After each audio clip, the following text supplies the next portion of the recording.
be up and live.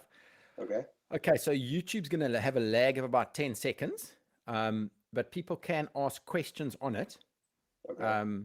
And if there are questions coming up, I'll ask you the questions.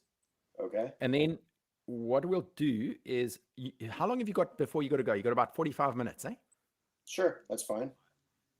Okay, cool. So what we'll do is, if it gets, if we get bored, we just stop.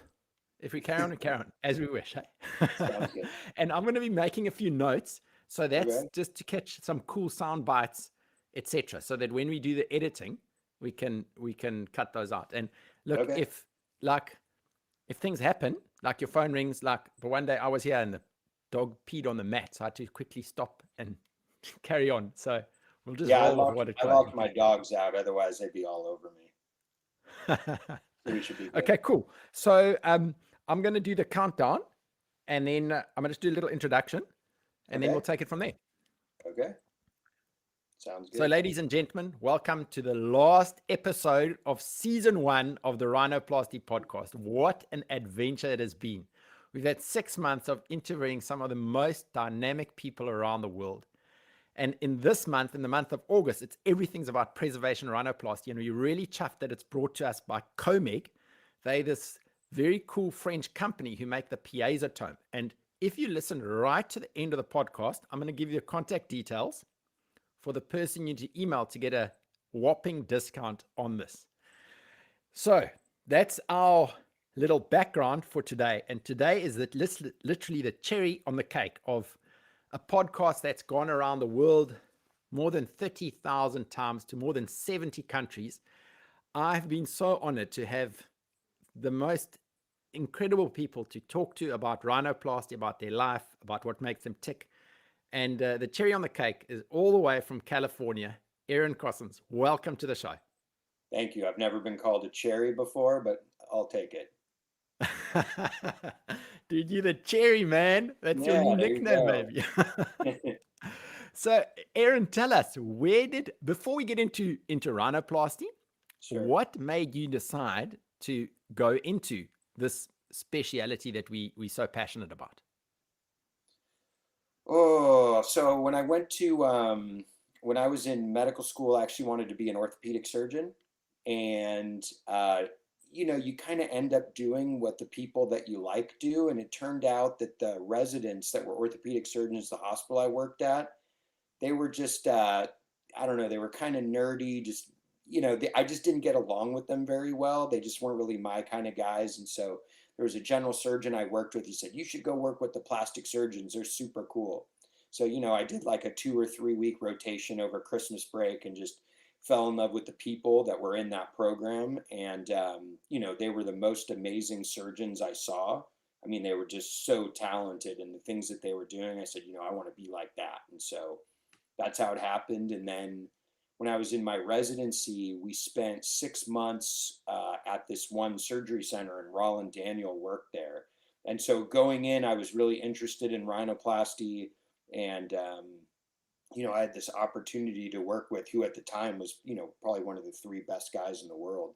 And so I spent, 6 months with him, read all of his books, and then we eventually became partners. And I mean, I was just very lucky. I was in the right place at the right time and got to learn from this world master. And he's an amazing guy. I don't know if you've ever met him, but he's an amazing, amazing guy. And he started. I have my whole career. I have him to thank, basically. Oh, well, it's awesome. And the nice thing about it is that sure, you're in the right place at the right time, but you're like standing on his shoulders to take this whole thing so much further. And yeah, I mean, what you are busy doing and teaching is you've got, on the one side, you've got this thing where you can teach internationally, but you've also got the pressure of having to kind of be the face and the forefront of preservation rhinoplasty in the United States. Tell the listeners a little bit about how this resurgence or revolution of preservation rhinoplasty has influenced your life over the last few years. So the first time I saw an actual dorsal preservation talk, I remember I was in Paris. We have this small rhinoplasty. It's not a society. It's just a group of guys that like doing nose surgery and drinking wine. It's called the International Rhinoplasty Research Society. There's like 10 people in it.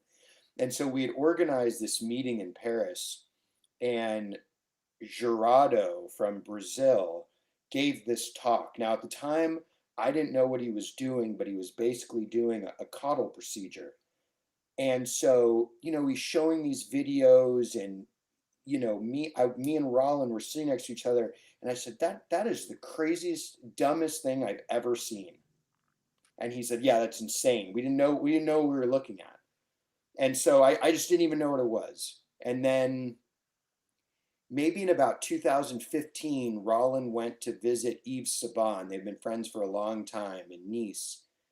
And he came back and he said, I just saw the most mind-bending thing I've ever seen.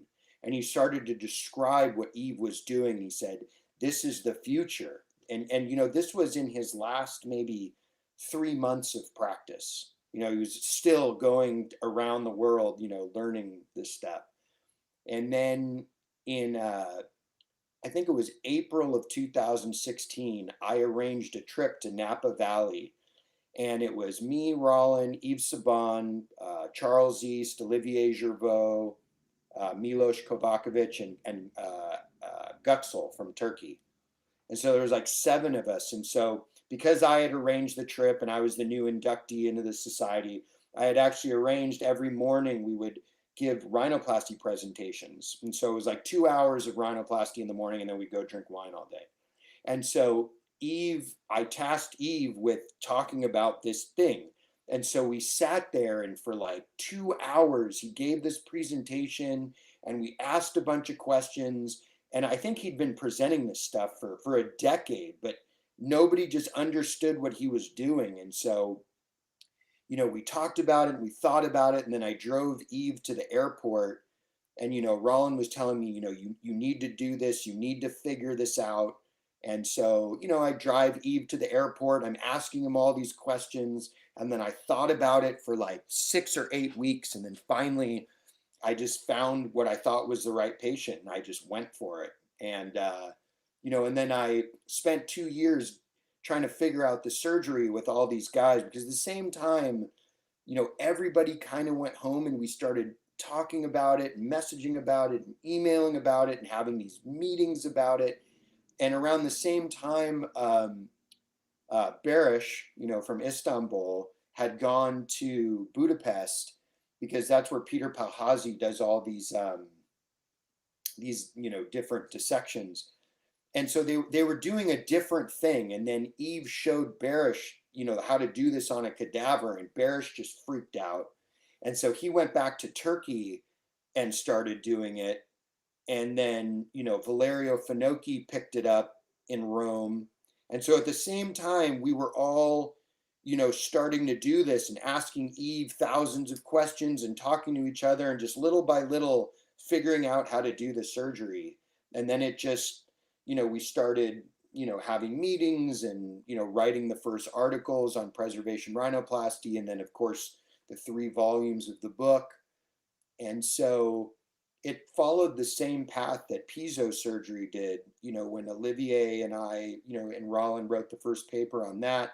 Olivier had been doing it 3 months. I came back to the United States, started doing it. And, it's the same path where, at least in the United States, you start presenting these things, and these guys are starting to present these things in Europe. And it's just met with this animosity and massive hostility.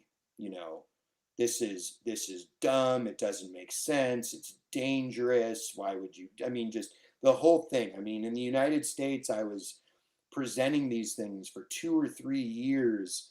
And, I was just, taking a lot of shit for it, basically, from everyone, from all angles. And the same thing was happening in Europe. I mean, you go to these meetings, and I mean, I almost saw fights break out between surgeons. And so, anyway, over the last 5 years, it's now evolved into this, revolution in rhinoplasty that I think, almost everybody has somewhat adopted at some level.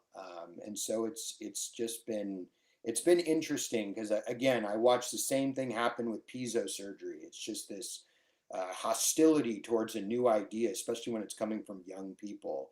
And then, I used to say, listen, the results in time will tell.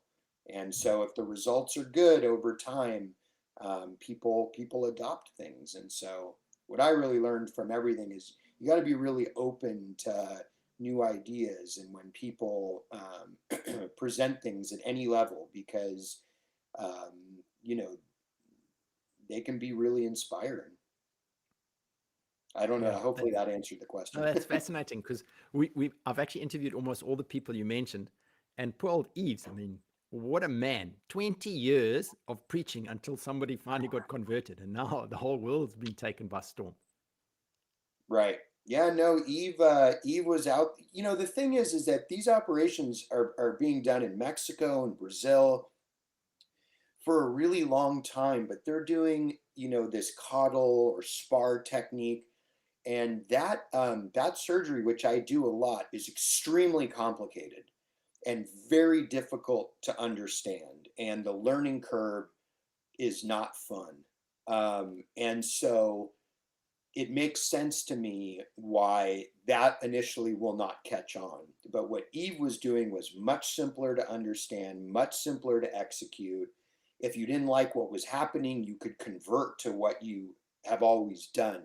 And so it was that high strip, push down, let down technique that kind of got people to feel comfortable with the idea, and then you can expand into that. But yeah, Eve, for 20 years has been doing this, and it's just, you know, he was just banging the drum by himself, I guess. But now, look what he's created. It's amazing. Okay, so Aaron, I've got a question for the more junior colleagues who might be listening, guys who really just want to start getting into it, or maybe or even in their residency. What would your advice be in terms of that? Would you consider saying to the guys first, just get in there and learn how to open up the nose properly before you even start thinking about preservation techniques? Or what is your advice to the juniors? Um, okay, so component reduction structural rhinoplasty has to be the basis, in my mind, of what you do, because you want to get to a point where you can get yourself into and out of any issue and solve a variety of problems. And then once you feel comfortable with that, then you can move into preservation. And so in the book Preservation Rhinoplasty, or even when I give lectures, I talk about the learning curve of preservation rhinoplasty and the different types of dorsal preservation in particular, and how to go from 1 to 2 to 3 to 4, because you don't want to do what I did. When I started, no one else was doing this except for, basically one person in Nice that I knew, and I'm not there. And so we're all trying to figure out this operation as we go. To this day, I've still never seen someone do an SPQR or caudal or whatever you want to call it. I mean, I do it every week, but I've never seen another surgeon do it. So what I'm saying is that now, because there's papers and there's books and there's courses and there's cadavers, I mean, you can learn how to do this and take all of that information and go to the surgery with it. You don't have to, reinvent the wheel. But I think structural rhinoplasty is, at least for me, I know there's guys that do 100% preservation, but for me, I'm probably 50-50. And so, if you're going to have a rhinoplasty practice, you're going to do secondaries, you're going to get crooked noses, you're going to get all kinds of things. Particularly in Southern California, only 25% of my patients are Caucasian or European in background. There's a lot of Latin people, Indian, Asian. And so, structural rhinoplasty, you can do any nose with structural rhinoplasty, but preservation is best reserved for the best candidates. You want to do the easiest surgery to get the best result. And so you've got to know everything. That's cool. And in terms of the senior colleagues, I think the Telegram group that is on preservation it's fantastic. I mean, there's so much teaching going on that group. Um, what are some of your comments? Because I have a sense that sometimes there's this feeling people want to jump on the bandwagon and just slightly tweak a thing and put their name to it, etc.? What do you think about that?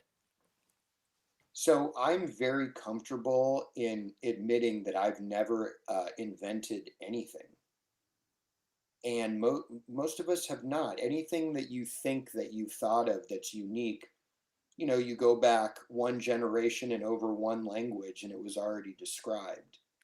Um, I tend to, I'm a guy who has no political affiliation. I mean, I belong to the Rhinoplasty Society.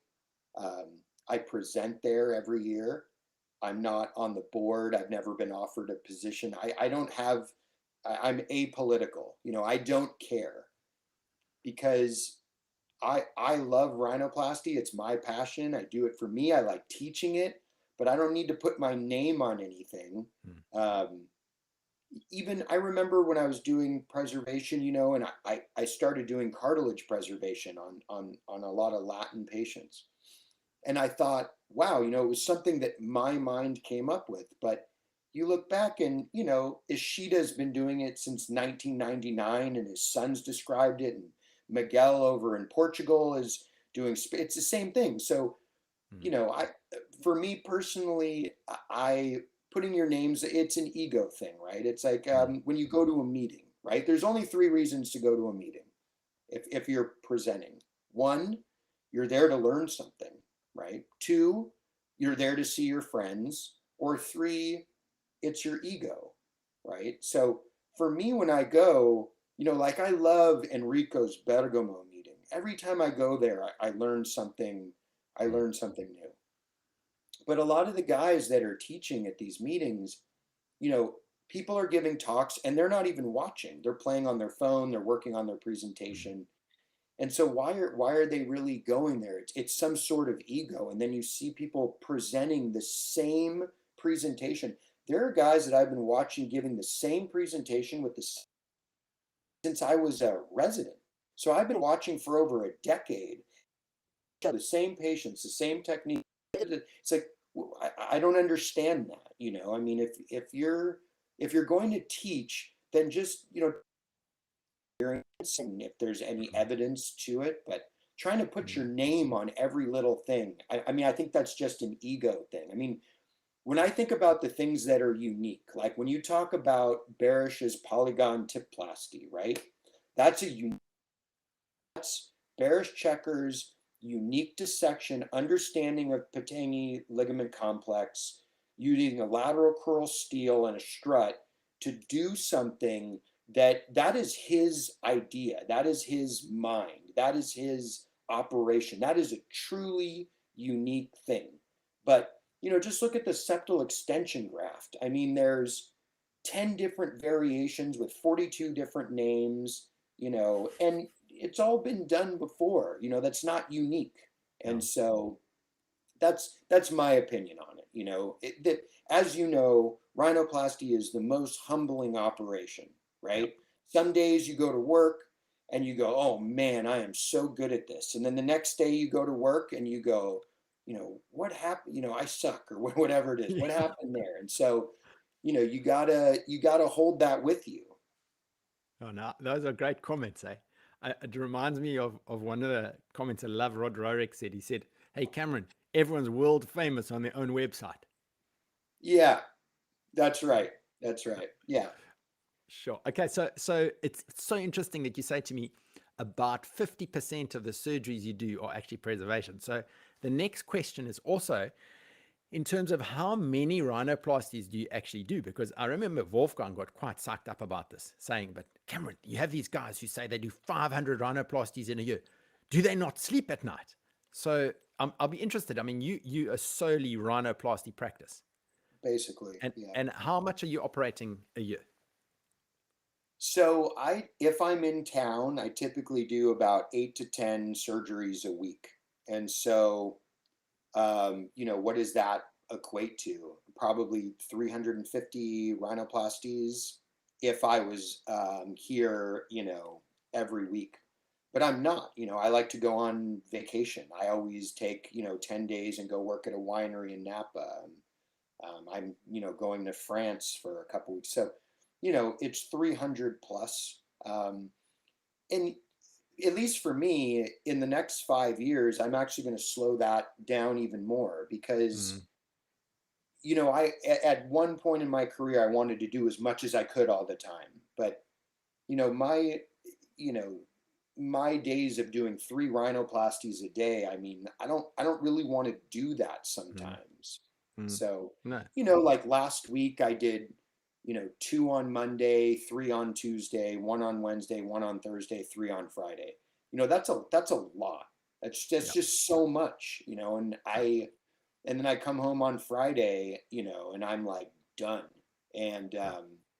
it's just too much. And so I don't know how guys do 500 run. And then it also depends on how long your surgeries take. You look at Mm, a guy like Dean Toriumi, his operations take 6, 7 hours for what he's doing. And so, he can probably do one a day, maybe two. And so they're going to do way less. It depends. I mm. mean, Wolfgang's, I've watched him operate. I mean, he was very adept at taking apart and putting back together very difficult noses very fast. But so anyway, long story short, I do 300 plus per year, and that's where I max out. I mean, I don't want to do more than that. Sure. So now tell me, you clearly love your wine. Have you ever had South Yes, African wines?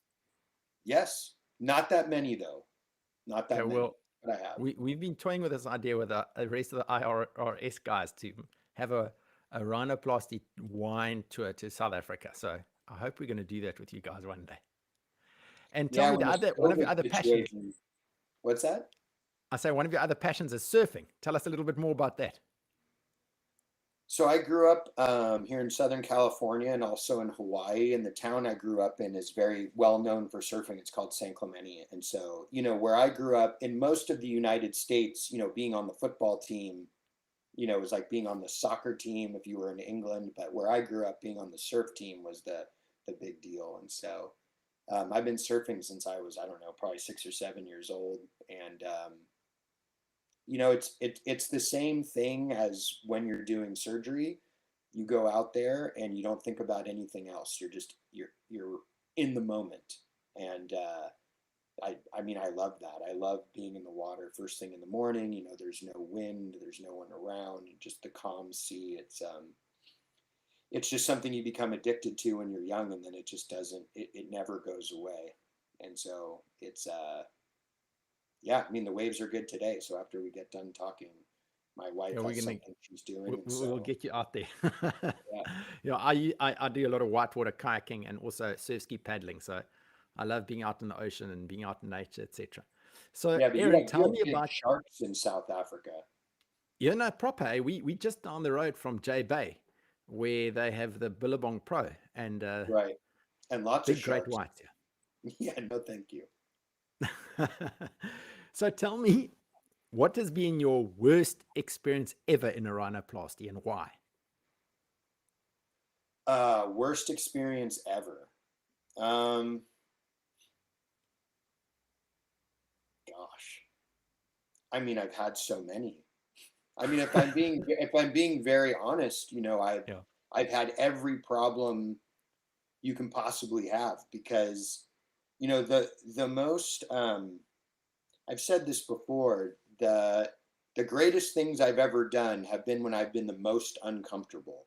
The best wave I ever caught, the best woman I ever met, the best, things that I've learned doing nasal surgery. It happens when you're, extremely uncomfortable and you push yourself to a limit to do something that you can't do or that other people can't do, whatever it is. And so I've learning the SPQR. I had some really difficult learning curve with that. Um, Maybe 2 or 3, 4 years ago, I was at a point in my career where I was just trying to do, I was trying to take on the most difficult, revisions and secondary surgeries, that were out there, and I just wanted to know how to fix everything, and so there were just so many times when you get into those, you're about an hour and a half, 2 hours in, you take everything apart and you just go, oh my god, what have I done and how am I going to put this all back together, and so I can remember, I can remember two specific situations where things were very bad. Um, one was, I remember that I was doing a revision on a girl who, she lives on the East Coast, and she's a very beautiful girl, and she's, she's an actress, and she's a known person, and so her nose wasn't going to be that difficult to fix. It was an easy secondary. And when I went to go take her rib, I couldn't quite, basically her ribs were completely replaced with bone. They were just so calcified. And so I had to use the piezo to take out a rib, and I had to cut every graft like it was bone and drill holes. And instead of the surgery taking me 2.5 hours, it ended up taking me 5 or 6 hours. And I just, she ended up healing well, and it worked out, but that was a horrible feeling. Um, that was a really horrible feeling.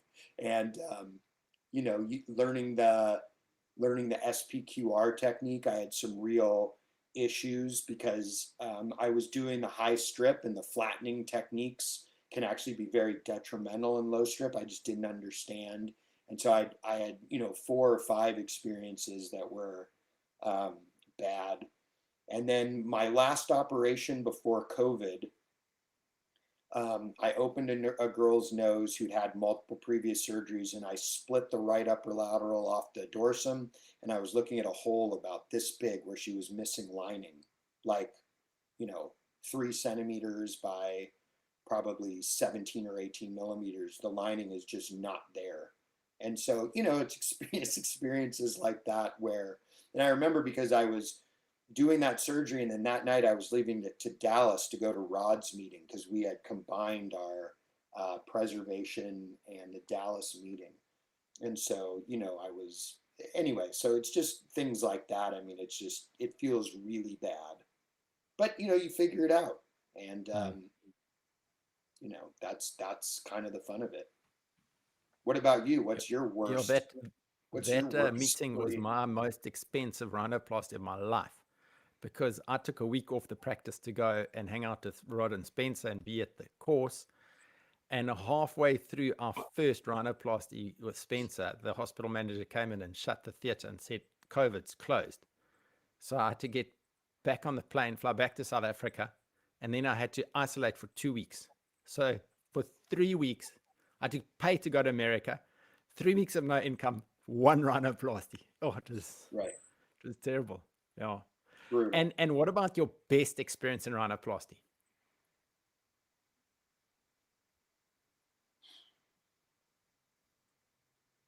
I don't know if I could say it's I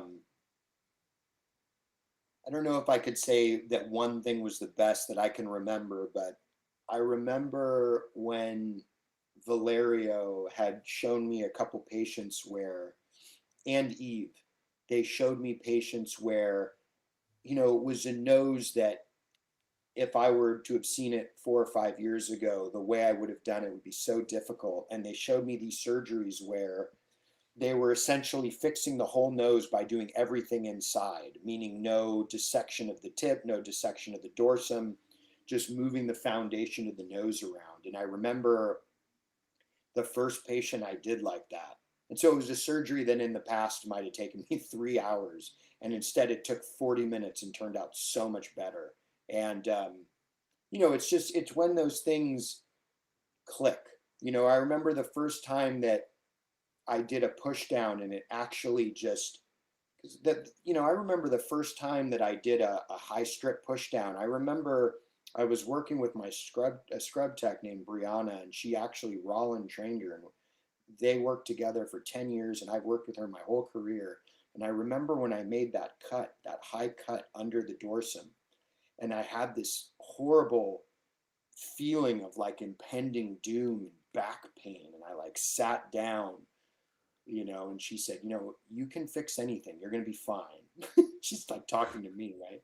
And so I kind of pulled it together and, finished the surgery. But I didn't know what I was doing. And then over time, is learned more and more and more, and just got more and more comfortable, And so I don't know. Every week I feel that way. You know, sometimes That's cool. surgeries just go exactly as you plan and you really simplify them. And then, you know, I don't know what my number one best experience is, but, you know, when you're trying to learn something and it just finally clicks, Mm, mm. it's amazing. Yeah, that's cool. So I want to ask you another question. I had a supper with orthopedic surgeon colleague of mine last night, and he was saying to me that he thinks it's super risky to do any surgery on somebody because the statistics are if you do surgery and they get COVID, they've got a 50% higher mortality than before. And I was thinking that's very interesting, you know. Um, is that necessarily in rhinoplasty? Because we're not doing these big abdominal surgeries or joint replacements, etc., etc. I'd love to hear what your thoughts are on that. Well, I think first of all, we're lucky. I mean, at least for me, with a rhinoplasty practice, you know, the bulk of my patients are super young and super healthy. Yes. And you know, I at the very as soon as when the pandemic started, um, and we immediately started doing PCR testing in my office. I just said this is something that we need to be comfortable doing, that we need to be in charge of. And so, you know, since COVID started, I mean, I've done over 500 rhinoplasties, I'm sure, and we've never had somebody. Um, but you know, I think as long as you're testing people before and they're Mm, reasonable and you know doing everything that they should be doing, it's not a problem. But mm, um, certainly, if you're operating on you know people who are older or sick or in a hospital, I mean that's it's a very real it's a very real problem. And you know, as you know, since we operate in the nose, that's the belly of the beast. I mean, that's where COVID lives. So there was a time when I was doing betadine rinses on myself, my nose and my throat, you know, 4 or 5 times a day for months. You know, this was before we really knew what was going on, and so it's been interesting. But I think as long as as long as you know the risks and you're really on top of it, you can do safe surgery. And so, you know, if I have any questions, I mean, there's you know I have a lot of people that come from out of town, and there was a point where I was making them take a COVID test in the state they were in. Then they would take another COVID test in my office, and then they do another rapid test the day before surgery. So there were mm-hmm. people I was testing 3 times just to Wow. make sure that there weren't any issues. And so, you know, you just got to do what's safe, I guess. Yeah. I don't know what the right answer is. That's, I mean, there's, you No, know, no, if there's one thing I it's know about COVID, it's that we don't know shit about COVID. it's true, and it's not going away. It's here to stay for a while. So, okay, my last question for you, because you got to get out and sort those waves out, is for the listeners that are like really far removed from maybe North America and Europe to be able to get to congresses, etc. What's your words of encouragement to the guys out there in the front line in countries we might hardly ever visit in terms of In them terms being of, rhinoplasty surgeons? um, so I think, so um, there's a way to go about learning rhinoplasty. There's a way to do it, right? And the way to do it, in my opinion, is to number one, get Roland Daniels' book. That book is the best rhinoplasty book ever written. His Atlas and then Mastering Rhinoplasty. It's easy to understand, fun to read, and builds on itself. And if you do that operation, you may not hit home runs every time, but you're certainly going to stay out of trouble and build on a solid surgery and then expand your techniques. Once you and by the way, there's so many videos that go along with it. And so once you do that, then I think you need to become comfortable with that, and then you start expanding your techniques by reading other people's stuff, watching their videos. Um, you know, for preservation, getting the Preservation Rhinoplasty book. Me and Dino are going to make a series of videos on those surgeries. But if you want to be good at rhinoplasty, I mean, unfortunately, it's just something that you have to think about constantly, like more than anything. and really pay attention to your surgeries and watch how people heal. Take copious notes, take really good pictures. I think the one thing that's astounding to me is that I think photographs are the most important learning tool, right? You need to take really good before and after so you really understand over time. And so when I go to meetings, the most interesting thing is looking at how bad people's photos are. And I don't know if they don't take them themselves or if they just didn't set up their studio correctly or what it is. But if you don't have time to take good photos and study them, I don't know how you have time to do good surgeries and become a better surgeon. And so that's the number one thing I would say is you have to take really good standardized photos yourself. That's my opinion, yourself. And really, I remember Rollin and I, we used to, I would go through like 6 months of surgeries, and then I'd go back and look at the photos the patients I operated on, where did I have problems, look at the photos, compare the operative. I mean, you've got to do that. That's just that's how you get better. And then, visiting people around the world is important. I mean, you don't want to spend all your time doing that, but if you like someone's results, you want to go and figure out how they get that result. And a lot of people are very bad at explaining how they do things. It makes sense in their mind, but they can't explain it. So you just have to go and watch and understand. And so, I mean, you just have to make a lifelong commitment to can't learn by osmosis. 100%. No, all of those things. I mean, I remember Miguel saying to me, Cameron, if you didn't take photographs, you didn't do the surgery. And I've been so fortunate to visit people all over the world. I think I get so much more out of being in the OR or being in the consulting and seeing than seeing some guy give his best results at a congress, When we just had that preservation meeting over in Istanbul, and I went and watched Guxel do a couple surgeries, and I learned more there than watching all of the presentations. Just the special ways he exposes some things and does some things, and he asks questions and so.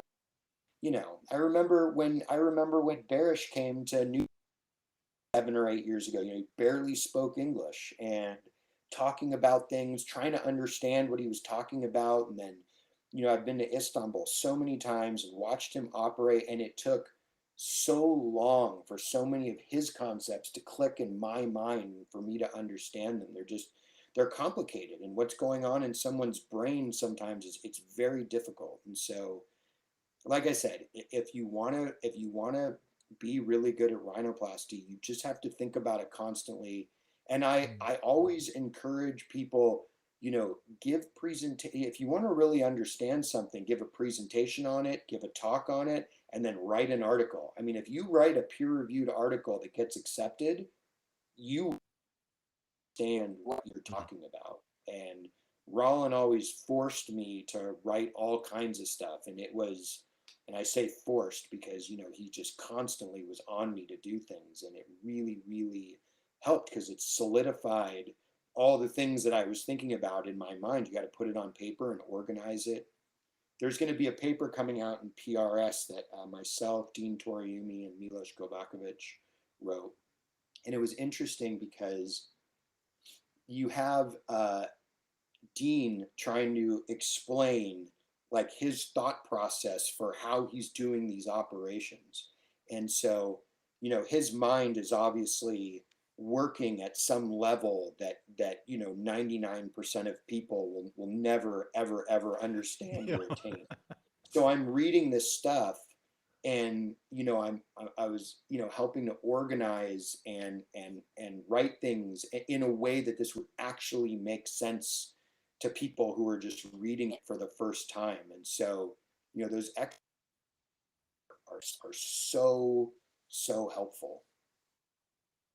Rollin, me and Rollin edit the rhinoplasty section of the Aesthetic Surgery Journal, and we very often get involved in helping people write their articles. And it's one, to make them better articles for people to read.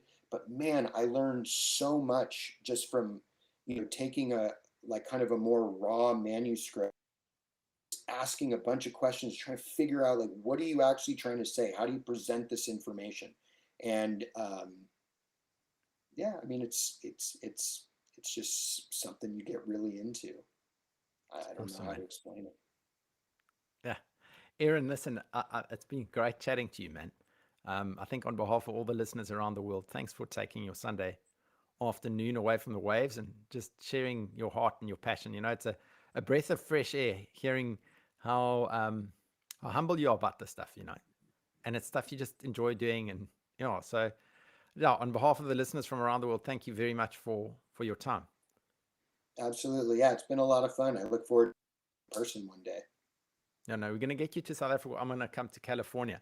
And okay, so Are the you listeners planning who've on gotten, I beg your pardon? we're this next year, Rod and I have combined my preservation meeting with Dallas Rhino. And so I don't know if you were planning on next March, but that's going to be a great meeting because, in the United States, most of the people here, I mean, they don't even know who most of the amazing are, in the Middle East and Turkey and Europe and South Africa. And so I've tried to invite a bunch of people, the people in the United States don't even know they're, these are that are on the forefront Yes. of these kinds of. I think What are the the dates for Dallas that meeting will meeting? be amazing. What are the dates for that meeting? I think it's Or by heart? March. I think it's March 12th to the 14th. Yeah, the 12th Something is a like that. Saturday, so it'll probably start on the Friday. Yeah, I can actually, let me look it up real quick. I'm sure That's Rod. 2 weeks before Enrico's Bergamo meeting. Right. That's exactly right. And Yeah. so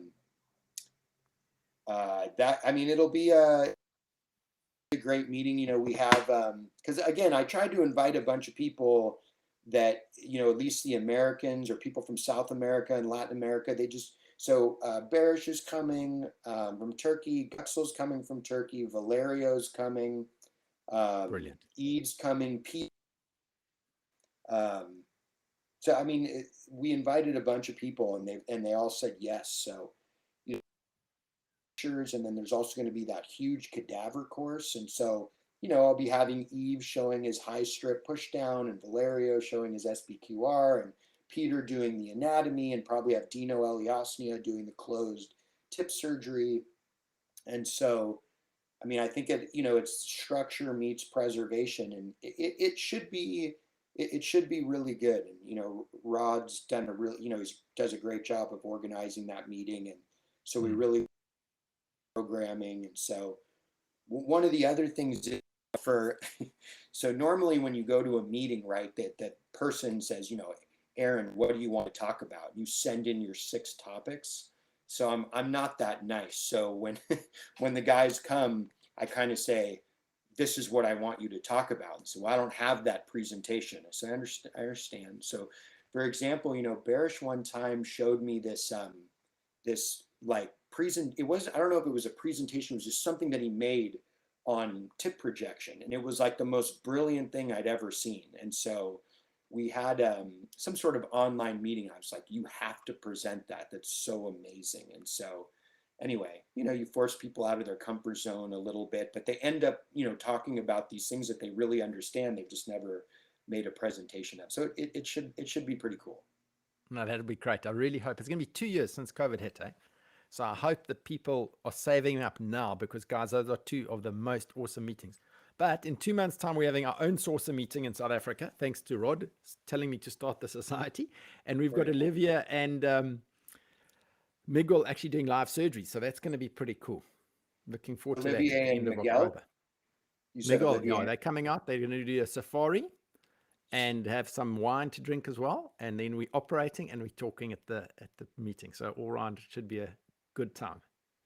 Yeah, I mean, so guys, I just want to give a shout out to those people who might be interested in buying the piezo tome. You got to get hold of a guy called Richard Maloney. So you can direct message me, or I'm going to just read out his email address. So it's RM for Richard Maloney, RM at MaloneyMedTech.com. That is MOLONEY hyphen MEDTECH.com. So get hold of Richard. And that brings us to the end of 6 months of the Rhinoplasty podcast. I've got 3 thank yous. The first thank you, I want to give a shout out to the listeners around the world. Thank you, people, for tolerating all these mistakes and questions and all sorts of things. But it's been absolutely great to get the comments and the feedback. I've loved it. I've really enjoyed 6 months of learning from the world's best. The second shout out is to all our sponsors. So every single month had a different sponsor. I'm just going to read through those guys from Medhold, Carl Storz, Pentax Loops, Vectra, Suta, Allegan, and Piezo. Guys, thank you so much. And then I actually just need to read out the names of that's my last thank you, is the people who took time off to teach. Guys, I so appreciate it. From Miguel, Sam, and Travis in February, Jeff, Roxana, Vitali, and Barman in March, Robin, Filio, Gillian, and Mariana in April, Paul, Lucas, Lysandra, Andy, and Dave in May, Profs Dean, Roderick, and Peter in June, Fazal, Wolfgang, Hesham, and Enrico in July, and now in August to Eves and Barish and Olivia and Aaron. Guys, thank you very much. It's you guys are inspiring people, and thank you for your time. And we look forward to a season 2 when I've had a break. It's been taking its toll on my life and my practice as well, but I've enjoyed it very much. So we will be seeing you guys again sometime. Thank you for all the listeners around the world, and come back for season 2 in a few months' time. Thanks, Cameron. Okay, cool. I'm just going to stop the recording.